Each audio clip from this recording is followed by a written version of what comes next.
വിജയേട്ടാ നമസ്കാരം. നമസ്കാരം. വിജയേട്ടാ, ഇന്നലെ ഒരു യോഗം, ഒരു മീറ്റിംഗ് രാജ്നാഥ് സിംഗിന്റെ റെസിഡൻസിൽ വെച്ച്, നമ്മുടെ പ്രതിരോധ മന്ത്രിയായിട്ടുള്ള രാജ്നാഥ് സിംഗിന്റെ റെസിഡൻസിൽ വെച്ച് നടന്നു എന്നുള്ള വാർത്തകൾ പുറത്തു വരുന്നു. An important meeting is underway between top BJP and RSS leaders at defence minister Rajnath Singh residence എന്നാണ് റിപ്പോർട്ട്. യോഗത്തിൽ BJPയുടെ ടോപ്പ് ലീഡേഴ്സ് ഉണ്ടായിരുന്നു, RSSന്റെ ടോപ്പ് ലീഡേഴ്സ് ഉണ്ടായിരുന്നു എന്നുള്ളതാണ് പ്രധാനപ്പെട്ട കാര്യം. കൂട്ടത്തിൽ നമ്മുടെ ആഭ്യന്തരമന്ത്രിയായിട്ടുള്ള അമിത്ഷാ യോഗത്തിൽ വന്നു ചേർന്നു.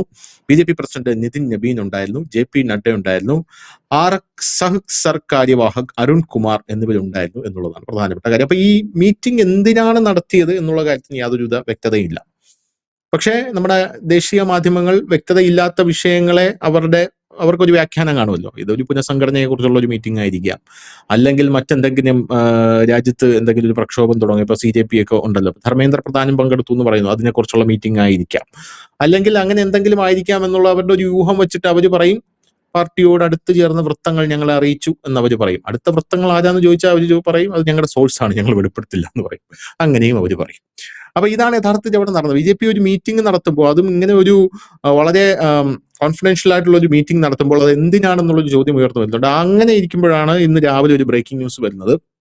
രാജ്യത്ത് ഇനി നടക്കാനിരിക്കുന്ന സംസ്ഥാനങ്ങളുടെ തെരഞ്ഞെടുപ്പ് വളരെ വേഗത്തിലേക്കാനുള്ള പ്രക്രിയകൾ തുടങ്ങി എന്നുള്ള വാർത്ത വരുന്നു. പഞ്ചാബ്, ഗോവ, ഉത്തർപ്രദേശ് അടക്കമുള്ള സംസ്ഥാനങ്ങളിലെ തെരഞ്ഞെടുപ്പ് വേഗത്തിലാക്കണം എന്നുള്ള ഒരു വാർത്ത ഇന്ന് രാവിലെ വരുന്നു. അത് ഈ മീറ്റിംഗിന്റെ പശ്ചാത്തലത്തിലാണോ എന്ന് എനിക്കറിയില്ല. അല്ലെങ്കിൽ എന്തായിരിക്കും ഇപ്പോൾ നിലവിൽ ഇത്തരത്തിൽ ഒരു ഹൈ ലെവൽ മീറ്റിംഗ് വളരെ കോൺഫിഡൻഷ്യൽ ആയിട്ട് നടത്താനുള്ള ഒരു കാരണമായിട്ട് ബിജുചേട്ടൻ വിചാരിക്കുന്നത്?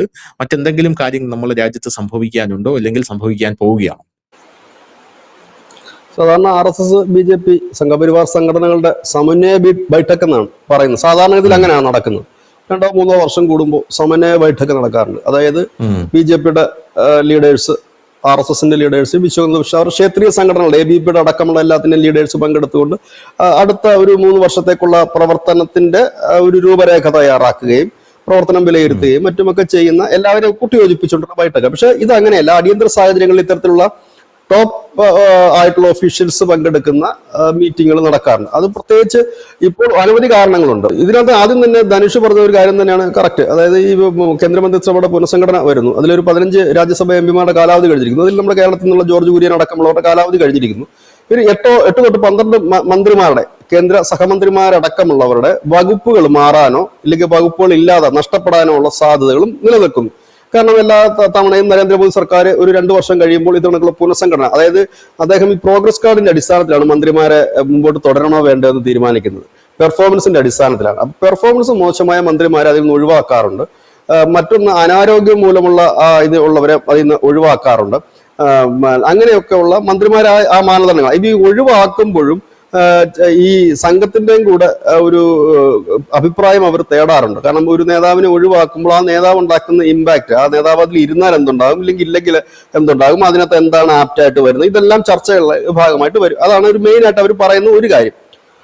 രണ്ടാമത്തെ കാര്യം എന്ന് പറഞ്ഞു കഴിഞ്ഞാൽ, തെരഞ്ഞെടുപ്പ് വളരെ നേരത്തെ നടത്താനുള്ള ഒരു ആലോചന BJPയുടെ ഭാഗത്തുണ്ട്. അതിനൊരു കാരണമുണ്ട്. കാരണം 2029 ഒരു രാജ്യം ഒരു തെരഞ്ഞെടുപ്പ് എന്ന നിലയിലേക്ക് പോകാനാണ് BJP ആഗ്രഹിക്കുന്നത്. അതിനു വേണ്ടിയിട്ടാണ് ഇപ്പോൾ തിരക്കിട്ട് TMC, ഉദ്ധവ് അങ്ങനെ ഇവയൊക്കെ പിടിച്ചുകൊണ്ട് അവരൊരു 3-2 ഭൂരിപക്ഷത്തിലേക്ക് എത്താനുള്ള ശ്രമം നടത്തുന്നു. അങ്ങനെ വരുമ്പോഴേക്കും ഇപ്പൊ 2027 തെരഞ്ഞെടുപ്പ് നടക്കുന്ന UP, പഞ്ചാബ്, ഹിമാചൽ പ്രദേശ് അടക്കമുള്ള, തെലങ്കാന അടക്കമുള്ള സംസ്ഥാനങ്ങളുണ്ട്. അപ്പൊ അവിടുത്തെ പ്രശ്നം എന്താണെന്ന് വെച്ചാൽ അവർക്ക് പിന്നെ അധികം സമയം കിട്ടില്ല മുമ്പോട്ട് പോകാനായിട്ട്. കാരണം 2029 ആകുമ്പോൾ വീണ്ടും ഇലക്ഷനിലേക്ക് പോവുകയാണ്. അപ്പൊ അതിന് മുൻപ് തന്നെ 2027 മുൻപ് തന്നെ ഇലക്ഷൻ നടത്തിക്കൊണ്ട് 2029 ആകുമ്പോഴേക്കും ആ ഒരു ഭരണകൂടത്തെ മുമ്പോട്ട് കൊണ്ടുപോവുക എന്നുള്ളൊരു ഉദ്ദേശം കൂടി ഉണ്ടാകും ഇതിന്. ഇതിനേക്കാൾ ഉപരി കഴിഞ്ഞ കുറെ ദിവസങ്ങളായി നാഷണൽ മീഡിയസിൽ അടക്കം വന്നിരുന്ന ഒരു വാർത്തയുണ്ട്. അതായത് ഈ TMC നിന്നൊക്കെ ഈ ആളുകൾ, MLA-മാരും MPമാരും നേതാക്കന്മാരും ഒക്കെ പിളർന്ന് BJPയിലോട്ട് പോകുന്നതിനകത്ത് സംഘത്തിന് അത്ര വലിയ താല്പര്യമില്ല. BJPക്ക് അതൊരു അതിനും വലിയ താല്പര്യമില്ല ഇവരെ കൂടെ കൂട്ടുന്നതിൽ. പശ്ചിമ ബംഗാൾ BJP സംസ്ഥാന ഘടകം തന്നെ പറഞ്ഞു ഞങ്ങൾ ആരും ഇവരെ കയറത്തില്ലാന്ന് പറഞ്ഞു. കാരണം ഇവർക്കെതിരെ പോരാടിയാണ് ഞങ്ങൾ ജയിച്ചത്. ഇവരുടെ അഴിമതി, ഇവരുടെ സ്വജനപക്ഷപാതം, ഇവരുടെ ഗുണ്ടായുസം, ഇതിനെതിരെ പറഞ്ഞുകൊണ്ട് ഞങ്ങൾ വന്നിട്ട് നാളെ അവരെ കൂടെ കൂട്ടിക്കൊണ്ട് പോയി കഴിഞ്ഞാൽ ജനത്തിനെ വെറും പൊട്ടന്മാരാക്കുന്നുണ്ട്. കാരണം അത് പറ്റില്ല എന്നാണ്. സംഘപരിവാറിനും വലിയ താല്പര്യമില്ല. ഇതിനൊക്കെ ഈ ചപ്പും ചവറും ഒക്കെ വന്ന് കയറി വന്നു കഴിഞ്ഞാൽ ശരിയായില്ല. പക്ഷെ കേന്ദ്രത്തെ സംബന്ധിച്ച് നേരെ ഓപ്പോസിറ്റ് ആയിട്ടുള്ള ഒരു ചിന്തയാണ് അവർക്ക് പോകുന്നത്. അവരെ സംബന്ധിച്ച് കാരണം ഈ ഇത്രയും എംപിമാർ വന്നു കഴിഞ്ഞാൽ അവർക്ക് ഒരു പിന്തുണ കിട്ടും. കാരണം ഇപ്പൊ വലിയ ഒറ്റയ്ക്ക് BJPക്ക് ഭൂരിപക്ഷമില്ല. അപ്പൊ അതിനു വേണ്ടിയിട്ടുള്ള ശ്രമമാണ്. ഒടുവിൽ അതിന്റെ ഒരു ചർച്ചകളും കാര്യങ്ങളും മുൻപോട്ട് പോയി കഴിഞ്ഞപ്പോഴേക്കും മഹാരാഷ്ട്ര മോഡൽ നടപ്പാക്കാനാണ് BJP പിന്നീട് ഒടുവിൽ തീരുമാനിക്കുന്നത്. മഹാരാഷ്ട്ര മോഡൽ എന്തായിരുന്നു? ഉദ്ധവ് താക്കറെ പിളർത്തുന്നു, ഷിൻഡെ ശിവസേന ഉണ്ടാക്കുന്നു. BJPയിലോട്ട് കൊണ്ടുവന്നില്ല. അവരെ വേണമെങ്കിൽ ഈസിയായിട്ട് BJPയിലോട്ട് കൊണ്ടുവരാമായിരുന്നു, പക്ഷെ കൊണ്ടുവന്നില്ല. ഷിൻഡെ ശിവസേന രൂപീകരിക്കുന്നു. അങ്ങനെ ഷിൻഡെയെ മുഖ്യമന്ത്രിയാക്കുന്നു. ഇപ്പോഴും ഷിൻഡെ ശിവസേനയുണ്ട്. ഇപ്പോൾ ഉദ്ധവ് താക്കറയുടെ ശിവസേനയും പൊളിയുന്നു. അതിന്റെ ഒരു 6-7 എംപിമാരും മറുകണ്ഠം ചാടാൻ റെഡിയായിട്ട് നിൽക്കുന്നു.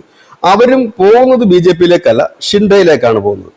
മറ്റൊന്ന്, ബംഗാളിൽ നിന്ന് വന്ന എംപിമാരും MLA-മാരും ഒക്കെ ചേർന്നുകൊണ്ട് അവിടെ ഉണ്ടായിരുന്ന ഒരു പ്രാദേശിക പാർട്ടി, നാഷണൽ സിറ്റിസൺ പാർട്ടി എന്ന് പറയും. ഈ പാർട്ടിയുടെ വലിയ കോമഡിയാണ്. ഈ പാർട്ടിയുടെ പ്രസിഡന്റ് അറിഞ്ഞിട്ടില്ല ഈ പാർട്ടി ഹൈജാക്ക് ചെയ്ത് പോയി ഇവന്മാർ ഇത്ര എംപിമാർ വന്നതും MLA-മാർ വന്നതും. ഈ പാർട്ടിയുടെ പുള്ളി പറഞ്ഞു ഞാനിത് അറിയുന്നൊന്നുമില്ല. പുള്ളിയുടെ ഭാര്യയാണ് ഇതിന്റെ പ്രസിഡന്റും ട്രഷററും ഒക്കെ. അപ്പൊ ആ പാർട്ടി കഴിഞ്ഞ ഇതിൽ ത്രിപുരയിൽ മത്സരിച്ചത് 832 വോട്ടം കണ്ടായിട്ട് 4 സ്ഥലങ്ങളിലാണ് മത്സരിച്ചു. അവരുടെ പ്രധാന മുദ്രാവാക്യം കേൾക്കുമ്പോഴാണ് ഇതിലും വലിയ കോമഡി. അവരുടെ മുദ്രാവാക്യങ്ങൾ ഒന്നാമത്തെ മുദ്രാവാക്യം എന്താണെന്ന് വെച്ച് കഴിഞ്ഞാൽ ഈ കൂറുമാറി വരുന്നവരെ എങ്ങും അടുപ്പിക്കരുത്, അവർക്ക് ആജീവനാന്തകാല വിലക്ക് കൊടുക്കണം എന്നുള്ളതാണ് അവരുടെ ഒന്നാമത്തെ മുദ്രാവാക്യം. അപ്പം കൂടോടാണ് ഈ പറയുന്ന TMCയുടെ എംപിമാരും MLA-മാരും ഈ പാർട്ടി വന്നിരിക്കുന്നത്. അങ്ങനെ കുറെ വിചിത്രമായ പ്രത്യയശാസ്ത്രങ്ങളൊക്കെ ഉള്ള ഒരു പാർട്ടിയാണത്. ഏതായാലും ആ പാർട്ടി ഇപ്പോൾ ദേശീയ തലത്തിൽ തന്നെ ഭയങ്കര വമ്പൻ ഹിറ്റായി മാറിയിരിക്കുന്നു. അപ്പൊ ഈ പാർട്ടിയിലേക്ക് എന്തിനാണ് ഇവർ വന്നതെന്ന് ചോദിച്ചു കഴിഞ്ഞാൽ TMCക്ക് ഒരു അത് ഈ പിളർന്നു വന്ന വിമതർക്ക് അതിന് വ്യക്തമായൊരു കാരണമുണ്ട്. അവർ പറയുന്നത് ഞങ്ങൾ ഇപ്പോൾ ഒരു കേസ് കൊടുത്തിട്ടുണ്ട്, ഞങ്ങളാണ് യഥാർത്ഥ TMC, ഞങ്ങൾക്ക് അതുകൊണ്ട് പൂവും പുല്ലും ഞങ്ങൾക്ക് തരണം, അതാണല്ലോ ചിഹ്നം, പൂവും പുല്ലും തരണം, കൊടിയും ഞങ്ങൾക്ക് തരണം, ഇതാണ് ഞങ്ങളത്. അപ്പൊ ഓം ബിർളയൊക്കെ കണ്ടുവര് പോയി. അപ്പൊ ഇനി അതിന്റെ ടൈമിംഗ് ഉണ്ട്, അത് വരുന്നതിന് വേണ്ടിയിട്ട് ഒരു കാലയളവുണ്ട്. ഈ TMC ഒക്കെ ഇത് തന്നെയാണ് മഹാരാഷ്ട്രയിൽ. ഉദ്ധവിന്റെ കയ്യിലായിരുന്നു അമ്പും വില്ലും ആയിരുന്നല്ലോ ശിവസേനയുടെ ചിഹ്നം. ഈ അമ്പും വില്ലും ആരുടെ കയ്യിലാണ്? ഷിൻഡെയുടെ കയ്യിലായിരിക്കുന്നത്. അമ്പും വില്ലും ഇല്ല. മാധോശ്രീയിൽ ബാൽ താക്കറെ തുടക്കമിട്ട് അമ്പും വില്ലില്ലെന്ന്. NCP ശരത് പവാറിന്റെ കയ്യിലായിരുന്നു നമ്മുടെ ടൈം പീസ്. ഇന്നിപ്പോ ടൈം പീസ് ആരുടെ കയ്യിലായിരിക്കുന്നത്? അജിത് പവാറിന്റെ കയ്യിലായിരിക്കുന്നത്. BJPയുടെ കൂടെ, ഇന്ത്യയുടെ കൂടെ നിൽക്കുന്നത് അജിത് പവാറിന്റെ കയ്യിൽ ടൈം പീസ് ഇരിക്കുന്നു. പോയി ചിഹ്നം പോവുക എന്ന് പറഞ്ഞാൽ പാർട്ടിയുടെ അസ്ഥിവാരം പോയി എന്നുള്ളതാണ്. ഫൗണ്ടേഷൻ പോകുമ്പോഴാണല്ലോ ചിഹ്നവും പാർട്ടിക്കൊടിയെല്ലാം ഇങ്ങോട്ട് പോകുന്നത്. ഇനി മൂന്നാമത്തെ TMCയുടെ പുല്ലും പൂവുമാണ്. ഈ പുല്ലും പൂവും മമതയുടെ കയ്യിൽ നിന്ന് പോയി കഴിഞ്ഞാൽ പിന്നെ മമതയ്ക്ക് എന്താ പ്രസക്തിയാണ് ഉള്ളത്? ത്രിവർണ്ണ പതാക, അവരുടെ കൊടിയുടെ കളറും ത്രിവർണ്ണ പതാകയാണ്. ആ കൊടി കൂടി ഇവന്മാർ എടുത്തു കഴിഞ്ഞാൽ സംഭവം തീർന്നു. അപ്പൊ അതിന്റെ കേസ് നടക്കുന്നുണ്ട്. അത് ഇലക്ഷൻ കമ്മീഷനിലൊക്കെ അപേക്ഷ കൊടുത്തിട്ടുണ്ട്. പിന്നെ ലോക്സഭയിൽ അവർ പ്രത്യേക ബ്ലോക്കായിരിക്കുന്നത്. അപ്പൊ BJP ഇപ്പോൾ അവർ ചെയ്യുന്നൊരു പരിപാടി അവരിലേക്ക് എടുക്കുന്നില്ല. പകരം ഇത് കണക്ക് നിങ്ങൾ സെപ്പറേറ്റ് ആയിട്ട് നിന്നോളൂ, കുഴപ്പമില്ലാതെ. ഞാൻ പണ്ട് തമാശയായിട്ട് പറയുമായിരുന്നു, നമ്മുടെ ഈ കേരളത്തിലൊക്കെ ഇലക്ഷൻ നടക്കുമ്പോഴത്തേനും UDF-ന്റെ LDF-ന്റെ ഒക്കെ ഇലക്ഷൻ കമ്മിറ്റി ഓഫീസുണ്ട്. ധനുഷ് എപ്പോഴെങ്കിലും ശ്രദ്ധിച്ചിട്ടുണ്ടോ എന്ന് എനിക്കറിയില്ല. ആ ഇലക്ഷൻ കമ്മിറ്റി ഓഫീസിന്റെ ഒക്കെ മുമ്പിൽ ഒരു വലിയ ഫ്ലെക്സ് വെക്കും. ആ ഫ്ലെക്സിന്റെ മുകളിൽ എല്ലാ രാഷ്ട്രീയ പാർട്ടികളുടെയും കൊടി കാണും. അപ്പോൾ ചില സ്ഥലങ്ങളിലൊക്കെ നമ്മൾ നോക്കാമെങ്കിൽ ഇപ്പുറത്തെ സൈഡിൽ UDF-ന്റെ ഇലക്ഷൻ കമ്മിറ്റി ഓഫീസായിരിക്കും, നേരെ ഓപ്പോസിറ്റ് LDF-ന്റെ ആയിരിക്കും. അപ്പൊ LDF UDF ഈ റോഡിന്റെ അപ്പുറം ഇപ്പുറം ആയിരിക്കും. നമ്മൾ ആ റോഡിന്റെ നടുക്ക് നിന്ന് അപ്പുറത്തും ഇപ്പുറത്തും നോക്കാമെങ്കിൽ എല്ലാം ഒരേ കളർ കൊടിയാ. ചുവപ്പ് കൊടി UDF-നും ഉണ്ട്, RSPയുടെ ഉണ്ട്, CMB-യുടെ ഉണ്ട്, എല്ലാം ചുവപ്പാ. ഇപ്പുറത്തും ഉണ്ട് CPM-നും CPI-ക്കും ഒക്കെ ചുവപ്പ് കൊടിയാ. ത്രിവർണ്ണ പതാക അപ്പുറത്തും ഇപ്പുറത്തും ഉണ്ട്. അവിടുത്തെ ത്രിവർണ്ണ പതാക ഏതാണ്? കോൺഗ്രസിന്റെ ത്രിവർണ്ണ പതാകയാണ്.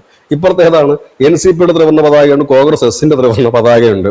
ലീഗിന്റെ പച്ചക്കൊടി രണ്ടിലുമുണ്ട്, ML-ന്റെ ഉണ്ട്, മറ്റേ ഈ LDF-ന്റെ പക്ഷത്തുള്ള ലീഗിന്റെ ഉണ്ട്.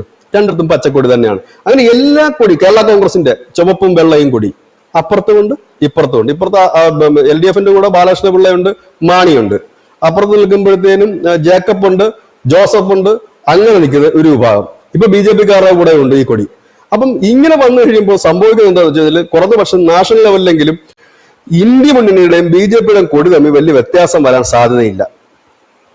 ഇതാണ് ഇപ്പോഴത്തെ ഒരു പ്രസന്റ് ആയിട്ട് നിൽക്കുന്നത്. ഇത് ഈ ഒരു രീതിയിലേക്കാണ്. അപ്പം സെപ്പറേറ്റ് പാർട്ടി ഉണ്ടാക്കുമ്പോഴത്തേനും തങ്ങളുടെ കൂടെ അടുപ്പിച്ച് നിർത്തണ്ട, പകരം തങ്ങളുടെ ഒരു തൽപര കക്ഷിയായിട്ട് തങ്ങളുടെ ഒരു സെറ്റപ്പ് പോലെ ഇങ്ങനെ നിർത്തിക്കൊണ്ട് പോവുക. ഇതാണ് ഇപ്പോൾ പുതിയതായിട്ട് BJP എല്ലായിടത്തും പരീക്ഷിച്ചിരുന്നത്. കാരണം നാളെ ഞങ്ങളുടെ ആണോ ഞങ്ങളുടെ അല്ല. കാരണം ഇവന്മാരെല്ലാം വൃത്തികെട്ടന്മാരാ പലരും. ഈ MP-മാരായാലും MLA-മാരായാലും ഒക്കെ ഒരുപാട് കേസുകളിൽ പ്രതിയാണ്. പിന്നെ ഇവന്മാർ ഒരിക്കലും BJP വിട്ട് പോകത്തില്ല. കാരണം ഇവന്മാർക്കൊക്കെ അനവധി കേസുണ്ട്. ഒരുപാട് പ്രശ്നങ്ങളുണ്ട്. ഇവരെ വിട്ട് പോകാൻ പറ്റില്ല. കാരണം മമതയെ തന്നെ തകർത്തെറിഞ്ഞവന്മാരാണത്. അപ്പോഴാണ് ഇവന്മാർ, അതുകൊണ്ടാണല്ലോ ഷിൻഡെ കുറെ തുള്ളിയിട്ട് ഷിൻഡെ വിട്ടു പോകാഞ്ഞതാ. ഷിൻഡേക്ക് മനസ്സിലായി പോയി കഴിഞ്ഞാൽ താൻ തന്നെ ഇല്ലാതായി പോകും. ഷിൻഡയ്ക്ക് പകരം അവന്മാർ വേറെ ആരെങ്കിലും എടുത്ത് വെക്കും. ഷിൻഡയ്ക്ക് പിന്നെ ഭാവിയെ ഉണ്ടാകത്തില്ല. അതുകൊണ്ട് തന്നെ ഇവിടെ നിന്നും ഇവർ ഈ പ്രശ്നങ്ങളൊന്നും ഉണ്ടാക്കാനുള്ള സാധ്യതകൾ നിലനിൽക്കുന്നില്ല. NCPയുടെ അവസ്ഥയെ അതൊക്കെ തന്നെ. ശരത് പവാർ ഇപ്പൊ ലയിക്കണോ കോൺഗ്രസ് ലയിക്കണോ എന്നുള്ളതാണ്. ഇനി കോൺഗ്രസ് ലയിച്ചാലും വളരെ വിചിത്രമായ കാര്യങ്ങളാണ് നടക്കാൻ പോകുന്നത്. കാരണം സോണിയാഗാന്ധി തെറിവിളിച്ചുകൊണ്ട് വിദേശ വനിത പ്രധാനമന്ത്രി ആഗ്രഹം പറഞ്ഞുകൊണ്ട് പാർട്ടി വിട്ട ആളാണ് ശരത് പവാർ. കോൺഗ്രസിന് അടപടലം തെറിവിളിച്ചുകൊണ്ട് പോയ ആളാണ് മമത. ഇവർക്ക് എങ്ങനെ പിന്നെ ഒന്നിക്കാൻ പറ്റും എന്നുള്ളത് അറിയില്ല. അത് അവിടെ നിൽക്കട്ടെ. ഇനി രണ്ടാമത്തെ ഒരു കാര്യം, ഇത് RSSന്റെ ശതാബ്ദി വർഷമാണ്. 100 വർഷം തികയുന്ന വർഷം 2025 ഡിസംബർ തൊട്ട് ഈ 2026 ഡിസംബർ വരെയാണ് അതിന്റെ ആഘോഷ പരിപാടികളും പ്രചരണമൊക്കെ നടക്കുന്നത്. അപ്പോൾ ഇതിന്റെ ഭാഗമായിട്ട് കൂടി അവർക്ക് അടിയന്തരമായി തന്നെ അവർ എല്ലാ കാലവും വിളിച്ച് മുദ്രാവാക്യങ്ങൾ നടപ്പാക്കിയെടുക്കേണ്ടതുണ്ട്. അതിലൊന്ന്, ഒരു രാജ്യം ഒരു തെരഞ്ഞെടുപ്പ്. 2, ഏകീകൃത സിവിൽ കോഡ്. UP തെരഞ്ഞെടുപ്പിന് മുമ്പ് ഏകീകൃത സിവിൽ കോഡ് വരും. ഇത് ഞാൻ മുമ്പും പറഞ്ഞിരുന്ന കാര്യമാണ്. അത് വരും, 100% ഉറപ്പ് അത് വരും. അപ്പോൾ എന്താണെന്ന് വെച്ചാൽ ഇത് രണ്ടും ഉടനടി അവർക്ക് നടപ്പാക്കണമെങ്കിൽ മെജോറിറ്റി വേണം. ആ മെജോറിറ്റിക്ക് വേണ്ടിയുള്ള ശ്രമമാണ് നടക്കുന്നത്. ഒപ്പം തന്നെ ഇത് നടപ്പാക്കുമ്പോൾ ഉണ്ടാകുന്ന ഒരു വലിയ ഗൃഹസമ്പർക്കം അടക്കമുള്ള ഒരു വലിയ ക്യാമ്പയിനിങ് ആവശ്യമാണ്. പ്രത്യേകിച്ച് ഏകീകൃത സിവിൽ കോഡും മറ്റുമൊക്കെ വരുമ്പോൾ അത് BJP ഒറ്റയ്ക്ക് പിടിച്ചാൽ കൂടുന്ന ഒരു സാധനമല്ല. അതാ ഒന്നാമത്തെ ഒരു കാര്യം. രണ്ടാമത്തെ കാര്യം, നമ്മുടെ രാജ്യത്ത് ഇത് വരുമ്പോഴുണ്ടാകുന്ന കുറെ കുൽസിത പ്രവർത്തനങ്ങളുണ്ട്. ഈ പാറ്റ പാർട്ടി, എലി പാർട്ടി, ഇത് പാർട്ടികളുടെ രൂപത്തിൽ വരുന്നു. അങ്ങനെ മറ്റ് കുറെ അധികം കാര്യങ്ങൾ വരുന്നു. രണ്ടാമത്തേത്, ഈ ശാഖാപ്രവർത്തനം ഇപ്പോൾ ഊർജിതമാക്കാൻ സംഘം എടുത്ത തീരുമാനമാണ്. ഇപ്പൊ കേരളത്തിലടക്കം ഇപ്പോൾ ശാഖകൾ വളരെ ഊർജിതമായിട്ട് പോകുന്നു. മുമ്പ് ശാഖകളിലൊക്കെ നിലച്ചിരുന്ന സ്ഥലങ്ങളിലൊക്കെ ഇപ്പോൾ ശാഖകൾ വളരെ ശക്തമായി മുമ്പോട്ട് പോകുന്നുണ്ട്. ഇങ്ങനെയുള്ള ഒരു വലിയ മാസ്റ്റർ പ്ലാനാണ്. പ്രത്യേകിച്ച് അവരിപ്പോൾ ലക്ഷ്യം വെക്കുന്നത് UP തെരഞ്ഞെടുപ്പ് തന്നെയാണ്. UP തെരഞ്ഞെടുപ്പിൽ മൂന്നാമതും കയറി വരിക. ഈ UP തെരഞ്ഞെടുപ്പിനെ സംബന്ധിച്ച് ഇപ്രാവശ്യവും അഖിലേഷ് യാദവും രാഹുൽ ഗാന്ധിയും കൂട്ടുകെട്ട് തന്നെയാണ്. ഈ തെരഞ്ഞെടുപ്പിന് മുൻപ് തന്നെ സമാജ്വാദി പാർട്ടി പിളർപ്പുണ്ടാകും. ഇത് ഞാൻ നേരത്തെ പ്രവചിച്ച കാര്യമാണ്. ഇപ്പോഴും ആ പ്രവചനത്തിന് ഞാൻ ഉറച്ചു നിൽക്കുന്നു. കാരണം ഇപ്പോൾ തന്നെ നല്ലൊരു പിളർപ്പുണ്ട്. ഇനി അതിട്ട് അടർന്നങ്ങോട്ട് മാറാനുള്ള ചെറിയ ഗ്യാപ്പ് മാത്രമേ ഉള്ളൂ. അത് മിക്കവാറും തെരഞ്ഞെടുപ്പിന് മുമ്പ് സീറ്റ് വിഭജനം തുടങ്ങുമ്പോൾ തന്നെ അത് ഉണ്ടാകാൻ സാധ്യതയുണ്ട്. ഇല്ല എങ്കിൽ ഈ തെരഞ്ഞെടുപ്പിന് അഖിലേഷ് യാദവ് UPയിൽ പരാജയപ്പെട്ടാൽ പിന്നെ ഇനി അഖിലേഷ് യാദവ് എന്ന് പറയുന്ന ഒരാള്, അല്ലെങ്കിൽ അവരുടെ സമാജ്വാദി പാർട്ടി എന്ന് പറയുന്ന പാർട്ടി ഉണ്ടായില്ല. അപ്പൊ അവരെ അക്സെപ്റ്റ് ചെയ്യുന്ന കാര്യം, അതായത് നരേന്ദ്രമോദി സർക്കാർ ഒരു വലിയ മെജോറിറ്റിയിലേക്ക് പോകുന്നു എന്നുള്ളതാണ്. പിന്നെ മുമ്പ് നമ്മൾ പറഞ്ഞ കണക്ക് തന്നെ UPയിൽ മൂന്നാമതും യോഗി വന്നാൽ പിന്നെ യോഗിയുടെ സ്ഥാനം UPയിലായിരിക്കില്ല. ആ UPയിൽ കുറച്ചുനാൾ മാത്രമേ അദ്ദേഹം മുഖ്യമന്ത്രി ആയിരിക്കും, കേന്ദ്രത്തിലേക്കായിരിക്കും. അങ്ങനെ ഒരുപാട് കാര്യങ്ങൾ, വലിയൊരു അജണ്ടയുണ്ട്. കാരണം 2026 നിർണായകമായ വർഷമാണ് RSSനെ സംബന്ധിച്ച്. ഒരു സംഘടന രൂപീകരിച്ചിട്ട് 100 വർഷം എത്തുന്നു. 100 വർഷം എത്തുമ്പോഴേക്കും അവർ സ്വപ്നം കണ്ട്, അല്ലെങ്കിൽ സ്വയം സേവകർ സ്വപ്നം കണ്ട് പല കാര്യങ്ങളും നടപ്പാക്കാൻ പറ്റും. ഇനിയും അനവധി കാര്യങ്ങൾ മുൻപോട്ട് കിടക്കുന്നു. അങ്ങനെയൊക്കെയുള്ള ഒരുപാട് കാര്യങ്ങളുണ്ട്. അങ്ങനെയൊക്കെ അതിനൊക്കെ വേണ്ടിയിട്ടൊരു മാസ്റ്റർ പ്ലാൻ ഓപ്പറേഷന്റെ ഭാഗമായിട്ട് തന്നെ ആകണം ഇത്തരത്തിൽ ഒരു മീറ്റിംഗ് നടന്നത് എന്നാണ് അനുമാനിക്കുന്നത്. ഇനി കൂടുതൽ വിവരങ്ങൾ, കാരണം ഇവരുടെ ഭാഗത്തുനിന്ന് ആ വിവരങ്ങളൊന്നും ലഭ്യമാകാൻ യാതൊരു സാധ്യതയുമില്ല. ഒഫീഷ്യലായിട്ട് അവർ പറയുന്ന കാര്യങ്ങൾ മാത്രമേ ഉണ്ടാകൂ. അത് പറയാനും സാധ്യതകളൊന്നും തന്നെ ഇല്ല.